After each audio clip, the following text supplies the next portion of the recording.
Wagwan, everybody. Welcome to the Dis Affamie History podcast, where we'll be speaking about history and as well family history and how history relates in terms of Caribbean people for the present as well as in the past, and how in the past what that does and brings forth for what we are going through at present and what we can learn from our history, from our family, and take that moving forward. So I do hope you enjoy the podcast, and if you like it, please ensure to subscribe, like, and review. Thank you. In today's episode featuring genealogist Gilles Hudicourt, who has been researching his Haitian family history for 30 plus years and is a founding member, Association de Généalogie de Haiti. We'll be diving into researching Haitian genealogy, so let's have a listen. Okay, so thank you so much, Gilles, for coming on to the podcast to speak about the Haitian genealogy group that you have formed. So before we start, I'll have you just do a brief introduction, and then after that, just to talk about how you started this group. Okay, well, my name is Gilles Hudicourt. I'm Haitian born and raised. I immigrated to Canada 1990 from Haiti. I don't look very dark, I know, but both of my parents were born in Haiti, and so was I. My grandparents on my mother's side immigrated to Haiti. On my father's side, we're a very old Haitian family from before independence. So in the 1700s. I had been living in Canada for a few years, and my father had passed away years earlier, and my mom had been visiting every once in a while. And on one trip, she told me that she had burnt a bunch of papers that had belonged to my father, and I blew a lid. When she told me that. I didn't know what the papers were, what their importance were, but I did not. My father died 1 year after I arrived in Canada. Oh, wow. So I did not know what it is that she was burning, and I didn't like the idea of that. So anyway, she saw how upset I was, and on the subsequent trip, she brought a box that contained all that was left from my father's papers. Mm-hmm. In that box, I found a bunch of interesting things, but what I did find was two genealogies, family history. One was an actual tree, like they did in the old days. It was a big roll of paper rolled up that one of my father's sisters had done probably in the 60s or in the 70s, where it was a trunk and, all the branches and I was on it, little leaves at the tip of a branch. And it had been done by my father's sister, and it was my father's grandmother's side of the family. Okay. Strictly. So my father's mother, my grandmother, I'm sorry, my father's mother. And then my father had on a bunch of pieces of yellow paper like this, done his father's side. It wasn't a tree. He had taken a bunch of notes and written all that he knew about his family's origins.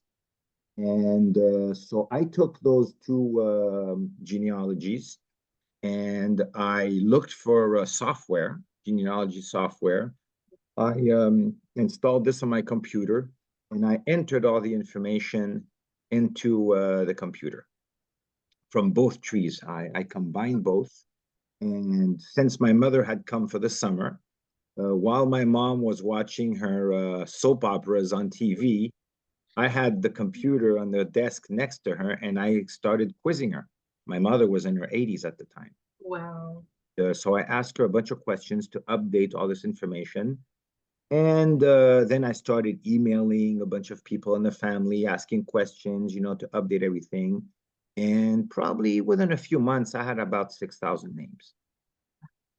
And but I went much further than just doing my family's history. Like I don't know, let's say I had a sister-in-law, so my brother's wife, and I actually happened to know who her brothers were, so I put them in, and then I knew who her parents were. She's not really related to me. She's not directly my family, and her brothers are even less so. Anyway, I put a bunch of information like this with the help of my mother, and it was sort of the beginning of the email, right? We're talking, this is 1997 that I did this. And email had been around for a few years. So I emailed every cousin, every distant relative, everybody I knew, asking questions, date of birth, date of death, date of marriage, where were you born, where were your parents born, etc. And eventually I put all this, I managed to there's the genealogy software have this common output called the JetCom. Oh, yes, yes. It's a way to export the data in any kind of genealogy or in a common. So that way, if you have a software and I have another one, I can export a JetCom, which your software will understand and you'll be able to import it. Okay. Okay, so it's like a common language that all the genealogy softwares have. So I was able to import a JetCom and put it, upload it onto a website. I had created this website and I could actually put my family tree online. And it was public and it was free and a bunch of people could see it. And next thing I knew, I was receiving genealogies from all over the world from Haitians. Yeah. Like I have a family tree and like they had noticed some of their relatives on my tree, and just because like great uncle's wife had, anyway, so I started inputting all these things and they were all somehow connected because when somebody found my tree, it's generally because they found a relative of theirs and they would send me information by email. I got packages in the mail. I received all sorts of information. This one lady had been collecting obituaries in newspapers for years, and she sent me a whole box of obituaries that she had cut out from newspapers that had information, Yes. The person who often it mentions who the parents were, the surviving brothers and sisters. Obituaries have also. So anyway,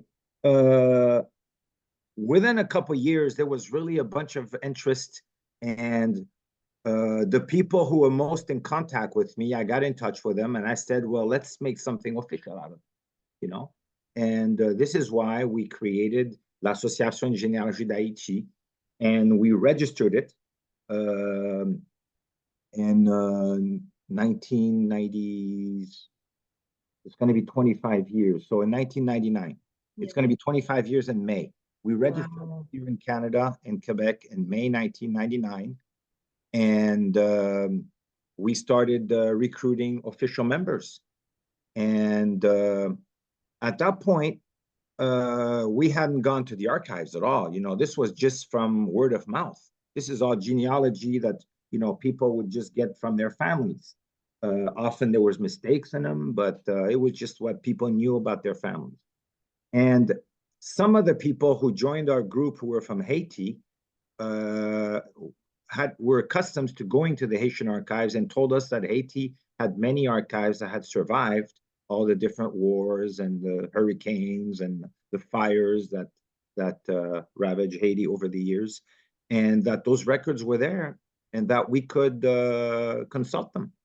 And so somebody went to see the director of the archives in Haiti, a guy called Mr. Bertrand, a very, very good man, honest man, serious. And we asked him if we could have permanent access to these archives to update them in a database. And he agreed. So our members started contributing a little money. We bought a laptop. I had a little computer background. I wrote a little database with a software called Microsoft Access, and which was based on archives document. So it has name, date of birth, date of death, who are the parents, husband, wife, and so forth. Anything you can find on a record. And we hired a lady in Haiti. Gave her a monthly salary, and every day she went to the National Archives with her laptop, sat down, just opened the oldest books she could find in the beginning, and she started inputting data. you know, so from page 1, page 2, page 3, and whatever she could read, you know, she'd write down. And then we uploaded this to our database, which we already had online from the one I had started. And eventually, some real programmers joined the group and improved the website. And it was improved over the years several times to the point where we have the website that we have now. And it has, I have to check, but I think it has several 100,000 records now. But there were no pictures. But at the time, digital photography wasn't what it is right now. Mhm. And so I sort of regret that we didn't take pictures of all these archives, but we actually wrote down what they contained. So we'd have even the name of the witnesses, you know, and so forth. And these, you can look them up. And so No. a bunch of Haitians started finding all this information online on our website and use that to create their own family tree. Okay. Now, the archives in Haiti, in most other countries, the national archives that you could go and freely look up and research, normally are restricted to 100 years to see your birth certificate normally. If I have no reason to do it, they'll ask me, who are you, and, you know, why do you want this? For Yes. privacy reasons, you know, or for fraud reasons, you know, somebody. But normally when the records are over 100 years old, they can become public Yes. because it assumed the people are deceased and so forth. So what we had access to was the archives that were over 100 years old. So we started this in 1999. So we had access to up to 1899. And so the part between you and 100 years has to be done by questioning your family, because you're not going to normally be able to look that up on some website or at the National Archives. So people were able to research, you know, their grandparents, their great-grandparents, and further up. And in certain cases on my branches, I went up to the 1700s. Even late 1600s, I have it. That's amazing. That's amazing. And that, I mean, you mentioned so many things here. So let's kind of break it down, because you started this group. It's been 25 years. It's coming this May that it's been active. And I'll link that in the show notes as well. Now, if people wanted to join your group, do they have to be in Canada, or can they be almost No, anywhere? no. Most of our members are not in Canada. We founded this in Canada because the little core group that started it, including myself, was in the Montreal area. But our members, we have like we probably have about 250 paying members now. They're all over the world. Most of them are Haitians, but we have people who joined our group because they have to do research for. Recently, I saw somebody joined our group because they're looking for. They're like a law firm, and they're looking for the inheritor, or whatever. They're trying to find out, you know, who's going to inherit. So they were researching somebody's family for that.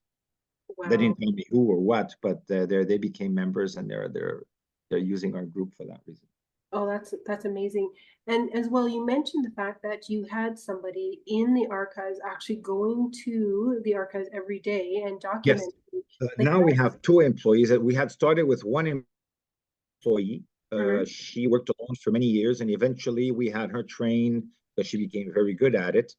Like she could read one of those 1700s documents like it was printed. You know, she's very, very, very good at it. Eventually, she trained another one, and then, you know, resigned, and then we had another one, and now we still have 2 employees. However, ever since the earthquake in 2010, we no longer have access to the old Haitian archives Okay. because the building where those archives was damaged.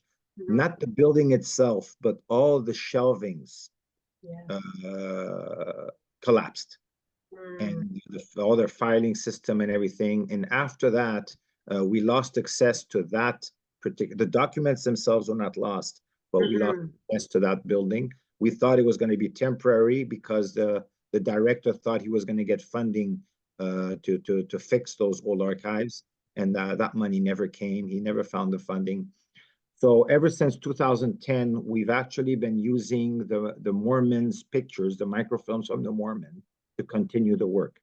So we still have two girls in Haiti, each with a laptop, but they're actually going through the pictures done by the Mormons of those same archives, and they're entering all that information. Every other week or so, I get a Microsoft Access file from them, which we upload to our website. So our website keeps growing every month. Yes, the database. That's amazing. Completely amazing. And before we get on to with the Mormons, I just wanted to, further reiterate, because you said with the whole privacy situation, that it's, when someone is starting their research, that they need to talk with their immediate family to kind of get that information before moving on, and how important it is before the hearing. That's how you have to start. Yes. That's how you have to start, is by questioning everyone around you, the elders especially. You have to get as much information from them. And because you don't have online access for recent records, normally in Jamaica, if your grandfather was born in 1935, it's going to be very hard to see his birth certificate if you cannot, show that you're the granddaughter, and that you need this record for some specific reason, and then there's probably a fee, but you can't just go there and browse the records from 1935. They won't let you. Most countries will let you browse up to 1924 or 1923. Yeah, I know for Jamaica it's up to 1930 for any births. So anything before that they'll see. Marriages is 1950 that they'll allow you to see. Okay. And of course, they do allow death records for you to see. I think it's up till 1970 before you start to have to pay for anything that's more recent than that. But yeah, you're definitely right. It does have to. It is also a source of income for the National Archives, because they charge for this if you ask for a specific death record or birth record, and this is how they pay to upkeep their services. So they don't want to just give it out for free. But they only charge for the recent records, not for the old ones. Exactly. Now, you have a story, I know that would be, in the pre-meeting we had, that you mentioned about the Mormons, how they were able to access the archives in Haiti through your group in initiating. Can you just tell us a little bit more about that? After we started this Association de Généalogie d'Haïti, and we started this work in Haiti, and we had good relations with the director of the National Archives, who allowed graciously our one employee at the time to access the National Archives every day. He had given her a desk, and she could leave home at night and we had a secure lock to leave the laptop overnight, and so forth. We found out that the Mormons go around the world microfilming archives. You know why they do that, huh? No. Okay, can I go into that? Yeah, absolutely. Go ahead. Okay. The Mormons are they're Christians. And they have in their religion a particular belief that when you die and go to heaven, you are not just going to hang around with all the souls of all of the living people that ever existed, but you're actually going to hang out with your family. So your deceased grandmother and great-grandparents and great-great-grandparents are there in heaven waiting for you to join them. And because you're going to be hanging out with them in heaven, you have a responsibility to learn who they are. So Mormons, as a religious duty, are expected during their living years to study their ancestors. Okay? So to make this possible for the Mormons throughout the world, they went and obtained permission to microfilm all these records and they did many countries, mostly Christian countries, but they did many countries, which they have on film. And in the old days, you had to go and look them up, picture by picture, and it was very arduous and very difficult. But now they put all this online. They digitize everything, and they're putting more and more of these things online. And now you can research them by name and by date of birth and by all sorts of information. So the Mormons, to come back, had attempted to go to Haiti before our association was created, and were not successful. They ran into all sorts of obstacles, probably corruption and paperwork and bureaucracy and whatnot. And they had left Haiti without doing any microfilming, and they were disappointed. And we found out about this. So we found out that they had an office here, which is involved in microfilming documents. And we asked for an appointment. And 3 of us from the founding members of Association de Généalogie went to see them. And we said, look, we have very good relations with the director of the archives in Haiti. And we talked to him, and he agrees.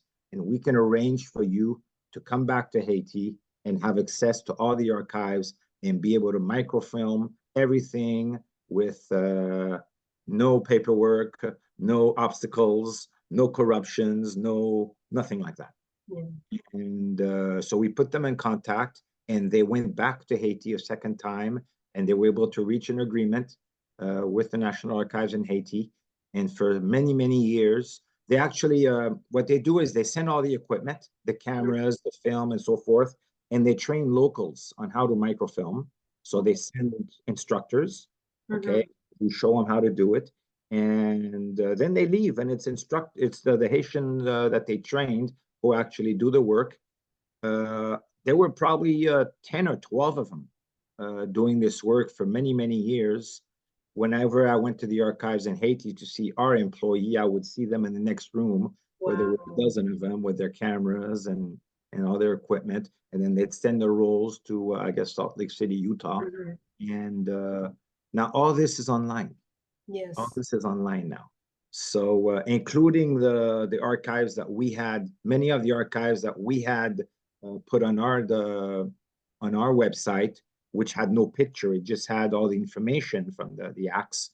But if you go to the Mormon and you can able to find the same one, you'll be able to see sometimes the actual picture, which is very important and for many reasons that I'll talk about later. No, absolutely. It has a lot of information, but still it's just another way for documenting. And just the fact that your group was a part of that to get the Mormon Church to be able to document and to be able to take pictures. And now it's available online as well, in addition to your group as well, to have a database, a massive database to have all this information, because sometimes it's just not knowing where to go to find things. That's the harder part more than anything else. But yeah, maybe we might want to just kind of look at one of records, because I know, these records have a lot of information on there, and just to kind of see what people will, that are researching can be able to find, and how it will kind of look as well. Because that's the other thing, is when people kind of don't know what they're looking at or what there can be expected, it becomes a challenge, right? Where people do not like the unknown, so to speak, and want to know what do these things look like, and what am I looking at, and how can I decipher this information to carry me to the next step. So I'll let you bring up one of those records, and we can kind of have a look at them.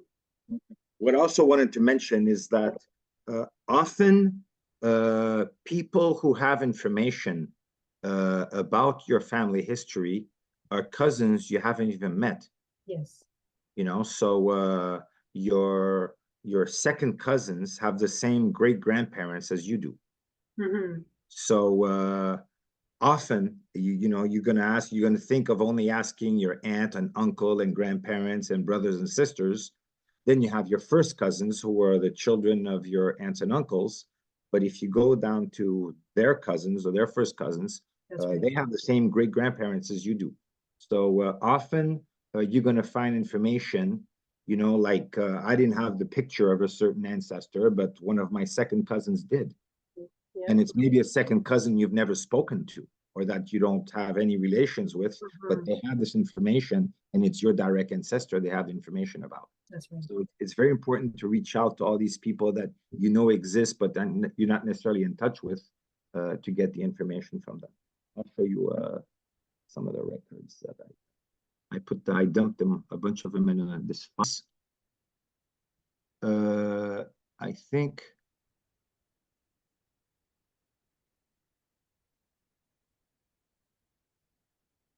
OK. Aujourd'hui, le 7 juillet 1881. So, July 7th, 1881.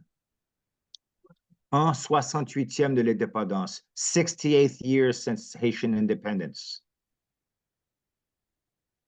À 6 heures in the afternoon. In front of us, Jean-Joseph Mistel Joly, officer d'état civil. What do you call them? The one who it's the register. Register. The register. Yeah. The registrar. The registrar. Okay. Yeah. The registrar, l'officier d'état civil of the commune of Port-au-Prince, section South Sud, came the citoyen Lucien Frédéric, born in this city, 26 years old, majeur. Majeur means 21 over. Oh, okay, over 21. Okay. Majeur. There's not a word for this in English. It's minor. A minor, yeah. And if you're not a minor, you're an adult, I guess. I don't know. Yeah, that's Okay. the only thing I can think of. But That's yeah, what it's a minor. majeur. Yeah.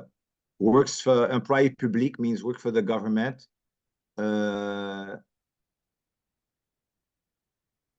Domicilié légitime du citoyen d'Hérissé Mela. Okay, fils légitime, son of the citoyen d'Hérissé Abélard and of Rosemère Richier, his wife, both adult, okay, majeur, owners.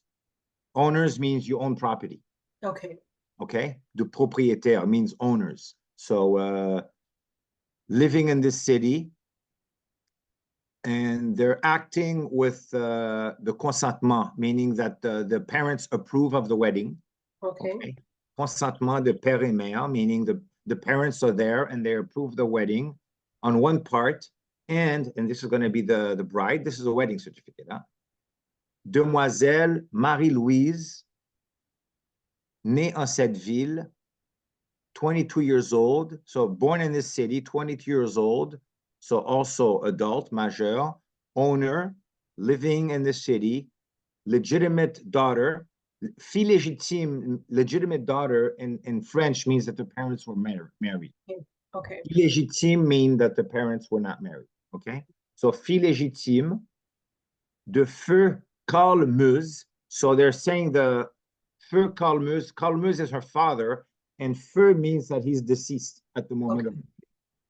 Okay, so we have all sorts of information now. We know that Carl Meuse was no longer living at that date. See, Carl Meuse and the Célimène Pierre. So we have it's a wedding. It's one of my favorite acts, and this is why I started with this, because a wedding will give the name of the husband, the wife, and the name of both parents.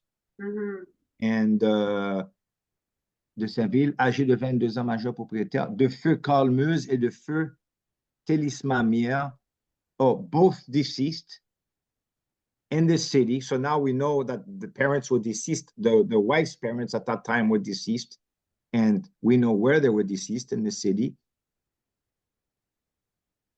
Agissant avec le consentement de ses parents, ici présents. Both ask us to proceed with the celebration of their marriage.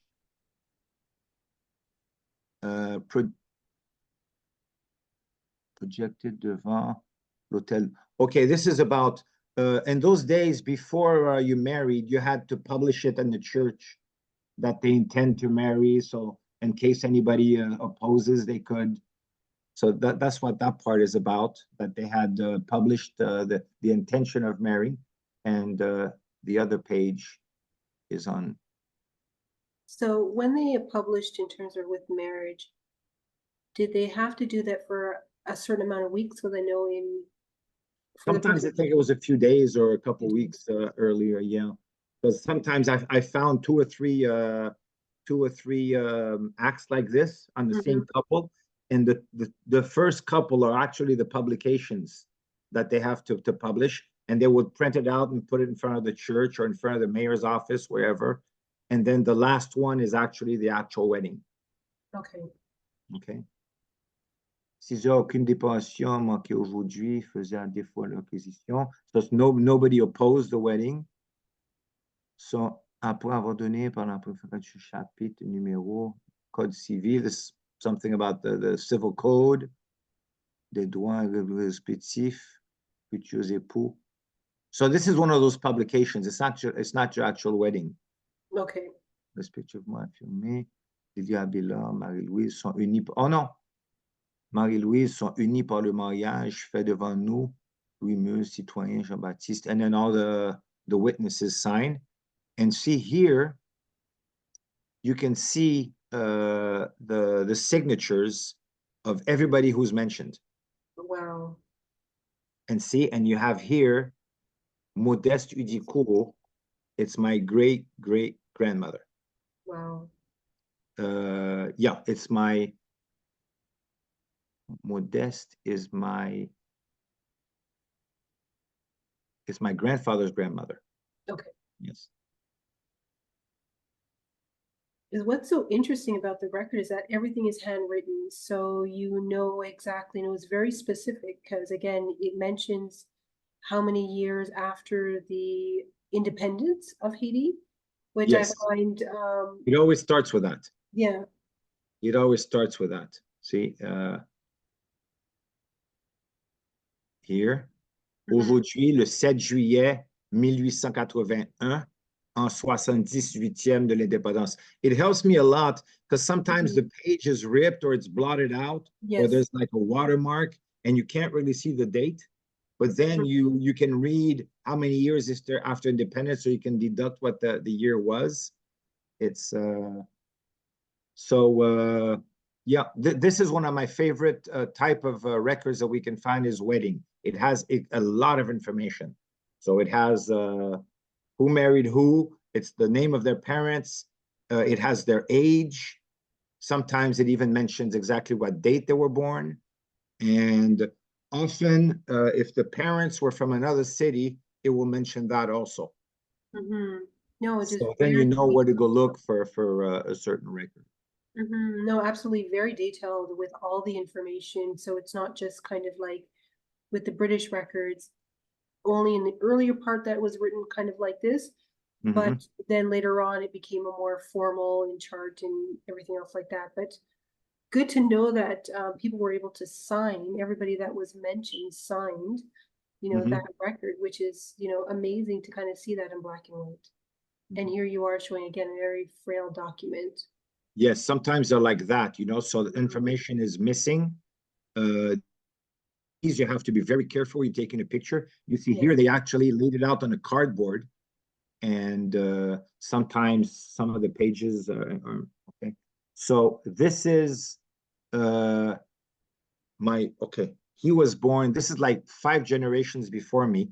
This is Senatus Hudicourt, one of my direct ancestors, who had been living with a woman with whom he had 3 children, and for many years. And as he was dying, he decided to marry her. Wow. So in this case, the officier d'état civil actually came to the house, and he married them, and he was on his deathbed, and he died the next day.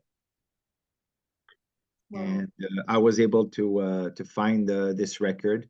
C'est aujourd'hui, 18 mai 1845, 1845, 42nd year of the independence, 11 heures du matin, Charles de Vimé, du magistrat communal, so he's the officer, républicain. So, sont comparus à la demeure du citoyen Senatus. That was his first name, Senatus Hudicourt. And it says that he had to come himself to the person's house because he was sick. Maladie qui l'empêche, that prevents him from himself going to the officer's office. Le citoyen Senatus Hudicourt, natif du Port républicain. So Senatus Hudicourt, born at Port républicain, which is Port-au-Prince's old name, age 38. So he didn't die very old. Propriétaire, commerçant, so he's a business person. Domicilié in that ville. Fils naturel, so his parents were not married. So Okay. fils naturel de la citoyenne Marie-Louise Hudicourt.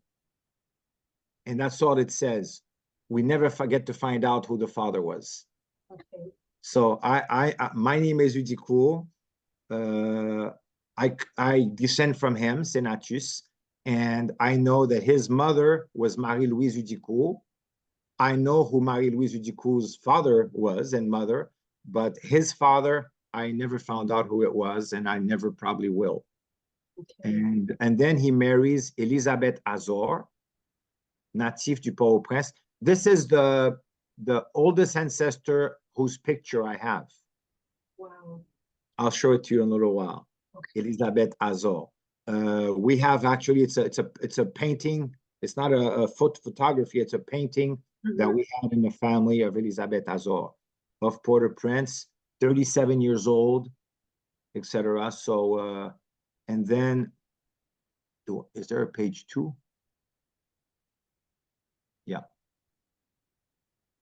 The writing is so beautiful on here. Yeah. So, and then the witnesses sign, and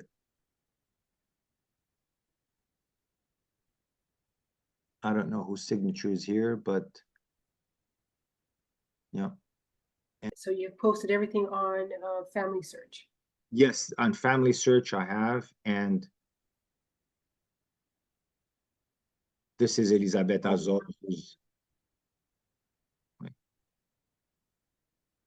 Amazing. Let me get the.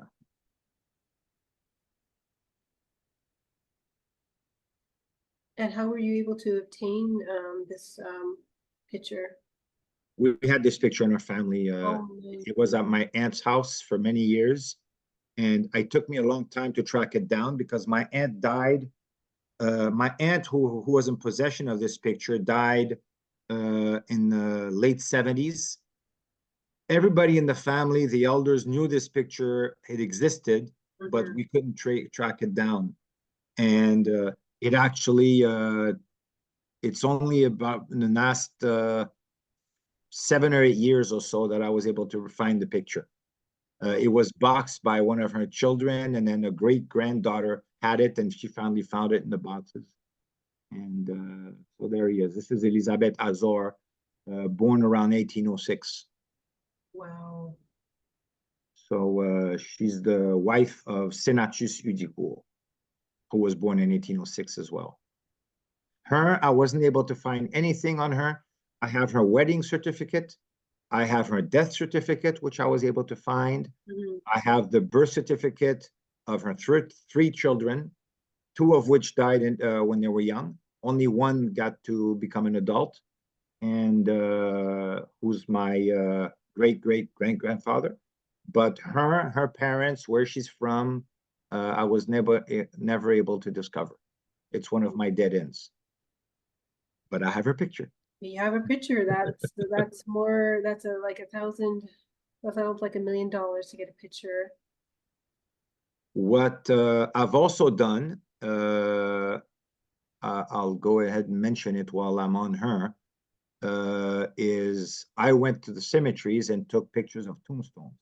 Okay. And that's one place that you can also find interesting things and dates, for example.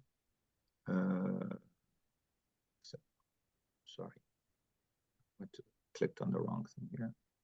Okay. Elisabeth Azor, let me go back. on her file. There it is. Okay. What happened here?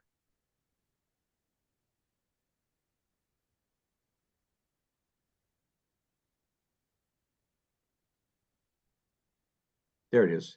So this is my family's tombstone, and one of the tombstones on the Hudicourt vault in the Port-au-Prince Cemetery. I went there, even though everybody said I would get kidnapped or murdered if I went. That was quite a few years ago, but it was already dangerous. Wow. And there she is, Elisabeth Azor, wife of Cincinnatus Hudicourt, 1807, 1864. And her husband is right here, Cincinnatus Hudicourt, 1806, 1845. He died the day after he married her. Wow, oh my goodness.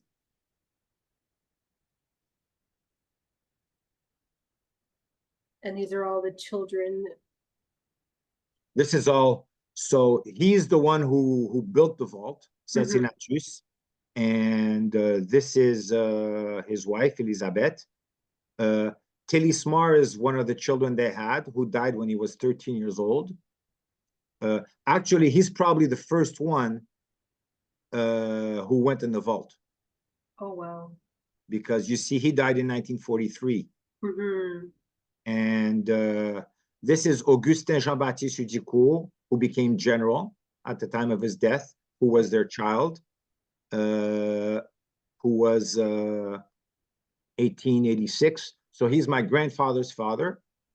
And then I have a picture of him as well. And Rose Flora Modeste, you saw her signature earlier. The first act I showed you, there was a signature, and it was her, who was at the wedding as a witness. And she died in 1907, born in 1840. So it was his wife. And this is Agibert Hudicourt fils, is their son. So there's several generations in this vault. There's like 5, 6. My father's there now. Oh. So you see, the source of information is very diverse. Yes. What we also find often on the Mormons is ship and aircraft manifests. Sometimes you will find somebody who traveled on a ship in 1880, and often, if you find that person and you know you're related to that person, you can go see who are they traveling with. Exactly. And often on the manifest, it's going to say, this is the husband, this is the wife, these are the children, and these are their ages, and this is their profession. I found a bunch of manifests. A lot of them come from Ellis Island, New York. Yes. Where they photographed and digitized all this information. I found quite a lot of information on the manifest. Yeah, definitely on the manifest, and especially when not only on that first page of the manifest, but as well the second page, because it will usually give a family member that they know from where they're coming from, which then ties into say, oh, this is who, and this is, you know, a cousin, an uncle, or whoever it may be. But again, another tying piece for everything. And it's wonderful to know that these documents actually existed, because I'm sure most people would think that after the revolution that there would have been very little.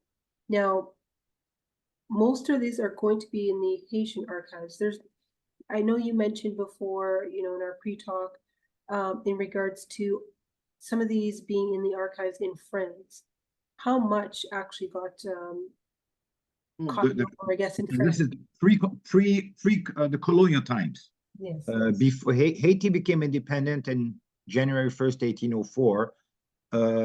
When Haiti, at the time called Saint-Domingue, was a French colony, they would make 2 copies of every act and send 1 copy to the National Archives in Paris. Many of them made it and are still there, and you can also research them on a database called online called ANOM, ANOM. But often those records did not make it. Either the ship sank in a storm, or often it was intercepted by a British warship. There are some records in Haiti which never made it to France. Some records in France still exist, but the one in Haiti was lost in a fire, in a war, or in a whatever. In rare times, we find the records exist in both copies. I have found some records in Paris, which also exist in Port-au-Prince. No, I definitely agree that it is rare that they'll exist in both, even though they should.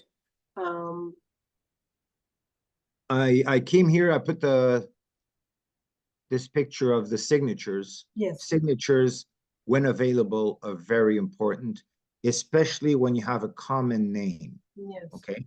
If you're looking for Modeste Hudicourt, it's a very rare name. Most likely, it's unique. Okay. But if you have a more common name, John Smith, okay, or Michael Lewis, or a name like this, and you can go on a database and then you find 100 of them, and a lot of them are born around the same time in the same city. Some are related to you if you know you have a Michael Lewis ancestor, but many or most are not. This is where little details like signatures, addresses, witnesses become very important. When you have a document which you know is related to an ancestor and there's a signature, take a picture of it. Okay? Because if you find another record and you don't know if it's the same person, you can go and compare the signature. Yes. And then that'll confirm that it's not the same person. Often a record will have an address. They'll say living at 23 Cooney Street. Take note of that, because when you find another record and you're not sure it's the same person, you know, 6 years earlier or 6 years later, but then it says 23 Cooney Street, you say, aha, this is my great-great-grandmother. Another thing to note is the name of the witnesses. Because often the witnesses are not relatives. Sometimes they are, but often they're not. Or when they are a relative, they don't say how they're a relative. It's a different name. You have no idea how they're relative. And it's not important when you find one record, but often the presence of that witness will allow you to identify another record that you're unsure of, because it's the same name and it's the same witness. Exactly. So you have to note when you have a known document which you know belongs to your family, you have to take note of all these little details.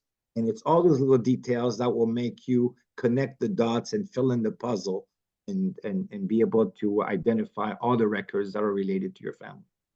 Exactly, because sometimes with those witnesses, they are neighbors or people that have some sort of business relationship with, that you'll see in other documents as well, to know that that's how they're connected and that's how things go during that time.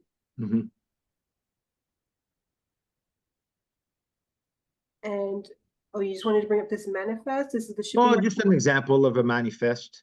Well, this one I didn't learn anything. This is an uncle of mine. Let me see if I can find a manifest, which is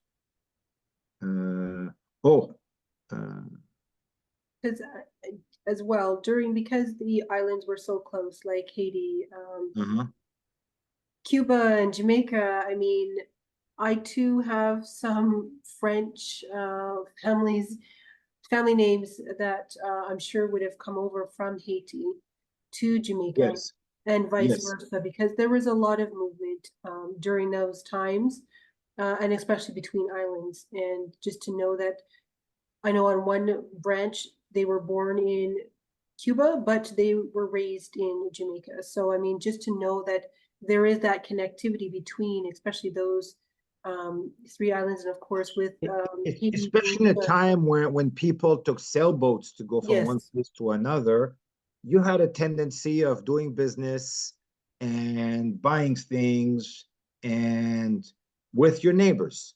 So there were a lot of exchanges between Jamaica and Cuba, and Jamaica and Haiti or Saint-Domingue, which is called the French colony.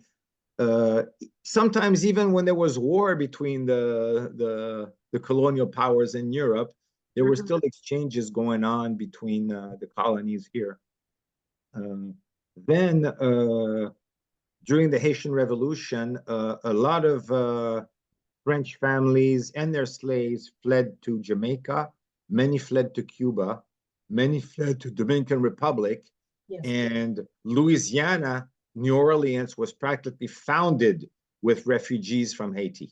Yes. When the Haitian revolutions occurred. This is where the Cajun language comes from in New Orleans. It's actually Creole from Haiti. And all these French traditions were brought over. It was people of all color. Huh? Frenchmen, white French people came, mixed people came, Black people came, and also of all conditions, because in Haiti, often people don't know that during the colonial period, I'm sure it's the case in Jamaica, I don't know so, but I'm certain it's the case in Jamaica as well. Often Black people were slave owners. It's not the typical, what we think is the typical white person owning Black people. That was not the case. Often Black people, when they became free, the way to move up in the world was have a plantation or have some sort of domain where you had to raise things and you needed labor. And how did you get labor back then? Is you bought slaves. Sometimes they bought their own relatives to get them out of slavery, but they were just owners of slaves as well. And slaves were not necessarily Black. Often, people would have children with their slaves. It wasn't necessarily the plantation, the master's children, you know, like he could have some guests come over and he'd lend them one of the girls from the plantation to share his bed with at night. And when this girl had a baby, it wasn't the plantation's owner's baby. It was just some guest he had overnight 6 months earlier or 9 months earlier, who was the father, and he didn't really care much about that baby or taking care of him. And that baby stayed in slavery. So we had mixed race slaves, even very, very light colored slaves, sometimes, which were like one quarter Black and 3/4 white, and they were still slaves. So we could have a slave owner, pure Black, owning an almost white slave, somebody who was like 3/4 white and 1/4 Black. So it's not what we typically see in the movies or that we read in the books. We had all tones of people and all conditions. And so the people who fled the Haitian Revolution, sometimes who went to New Orleans, were the white people with their slaves, who could be white or mixed breed.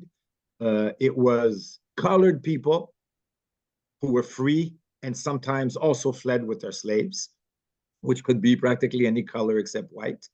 And we had actually Black slaves who fled the revolution because they were slave owners and they owned a certain number of slaves and they realized they would lose all of them. So they preferred fleeing the revolution and moving to a place like New Orleans or Baracoa, Cuba, or indeed Kingston, Jamaica, and establish themselves there so they could keep their slaves, which was a expensive property, and continue exploiting them.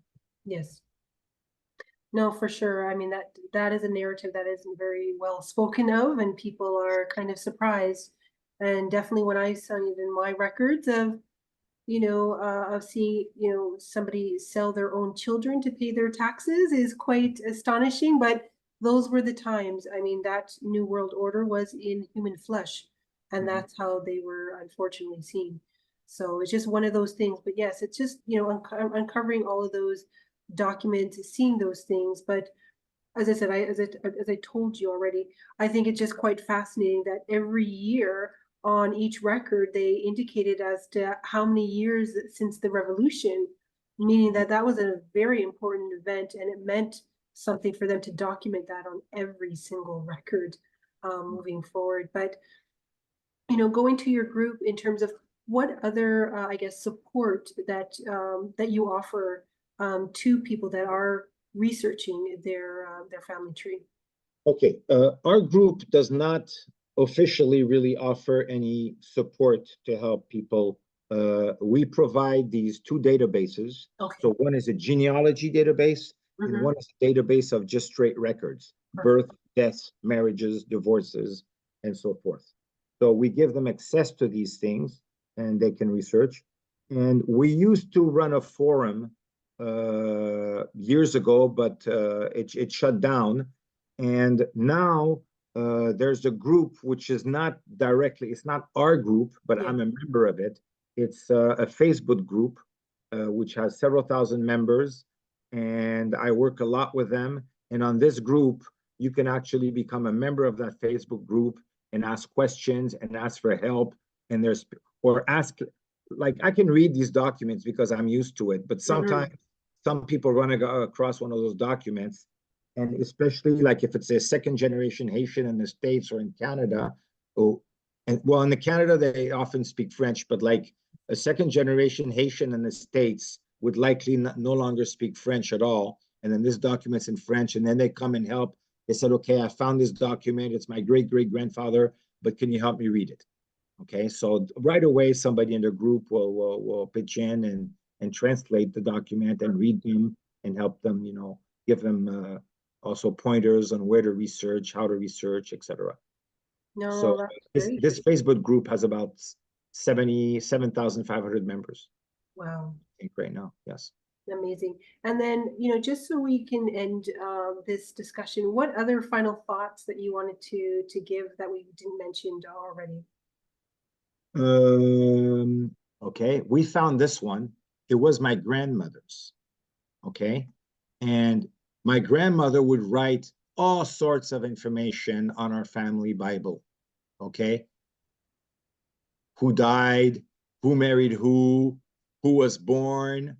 And we have pages and pages and pages in my grandmother's Bibles with all sorts of valuable information.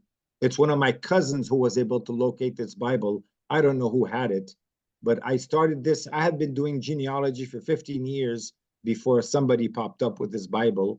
Wow. And it provided, probably people don't do that much anymore, but our grandmothers did. Mhm. Okay, so this is a document. If you're doing genealogy and you have one of your cousins who may have a grandmother's Bible like this, it's gold. It's a gold mine. Okay. Yes, yes, absolutely. You see. So if you wanted to share that. So here it is. This is a page from my grandmother's Bible. I have to actually close and open them. I just have pictures of a few of the pages. Wow. So this is the owner of the Bible. So she put herself, her date of birth and place of birth. She was born March 19th, 1876.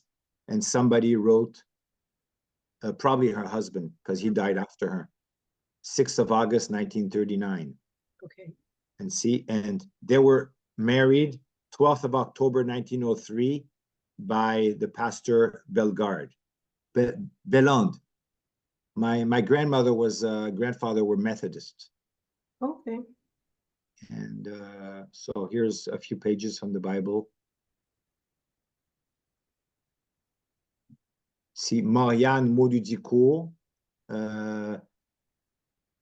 born in Jérémie, 14th of June, 1904. See, there's all this information on the different pages. It's very interesting. Very detailed as well. Yes, Marie-Catherine, and this is my father, Jean-Charles Pierre Hudicourt, born in Port-au-Prince, 23rd of June, 1912. Wow.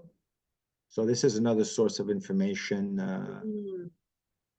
that you can find that's very, very important for family research. Definitely. Yeah. We just don't think that something like that, but once you're researching, it gives another, I guess you can say, kind of fleshes people out, so to speak, and it gives a different personal touch to things. As you can see, they try to keep it as best together as they could by putting tape. But I mean, it's just one of those things, and it's just I mean, I do feel, going on this type of a journey, it definitely just uncovers and just sees so much of what was done to ensure that information got passed on to the next generation. We should also mention that we have to question our elders, and often our elders are not forthcoming. Yes, because they always have things to hide, things that they think are not respectable, or that is not, everybody had children without being married, and often somebody had a child on the side, and so people had half sisters and half brothers, and that has always happened. Yes. And our parents and grandparents always make us want to believe that they were prim and proper, and etc. And they don't want us to know all these little dirty little secrets, but they know about it, Yeah. So if they know, why can't we know? Exactly. Or And other things that may have occurred as well. So especially now with DNA, like I've done DNA tests with 2 or 3 different companies, and now I didn't have any big surprises myself, but I have relatives who had huge surprises, and then you come and confront the person and say, hey, look what the DNA shows, and, what's the story here? yeah. And it could be, if someone's not ready to even, think of that information, to say it's so different from what the narrative that they were told, that can be extremely life-changing in a very negative way as well. So not only potentially positive, but it could be definitely a very negative way, because it changes their whole vision of their life, or what it was up to that point before having that test. But sometimes DNA will reveal a secret from 100 years ago. It's not necessarily that your father's not your father, or something like that. It's just that somebody who should have been your second cousin tests negative. Yes. Okay. So this is going back to the great grandparents, and you go, whoa, or somebody who shouldn't have has Spanish ancestry, and where's the Spanish ancestry comes from? Coming from, yeah. And somebody who's supposed to be a good friend, okay, suddenly is a cousin. And you look at their tree and your tree, and like, no, you're not connected on the tree, but you're second cousins, so you have common great grandparents. Exactly. And that helps you do the research. So it's not necessarily something that's going to create trauma in your immediate family, but it helps a lot. It's a very good tool to use. It's a good tool. It's a good tool. So, but for some people, as I said, can be life altering, right? So yes. But no, I just wanted to thank you so much for coming on and talking about this, and of course talking about in terms of researching in Haiti and what that is entailing, and what, as I said, I'll put your group's information in the show notes so they can be able to access that. And of course, family search and anything else. And I think you mentioned the other one for the French archives as well. Anom. Anon. Yes. ANOM. Oh, Anom. Okay, Anom. Yes. Okay, perfect. Yeah, I'll put that there so that can be done. But no, thank you so much, Gilles. I really do appreciate your time and your expertise to kind of go through those documents, because again, for people to see what they'll actually be able to uncover, because that's the biggest thing, to understand what document am I looking at and how do I read it and understand it. So again, thank you so much. Thank you for having me. It was nice talking with you. Perfect. Hoped you enjoyed this episode, and if you did, please make sure to like, follow, subscribe, and write a review for the episode wherever you listen to your podcast. Thank you.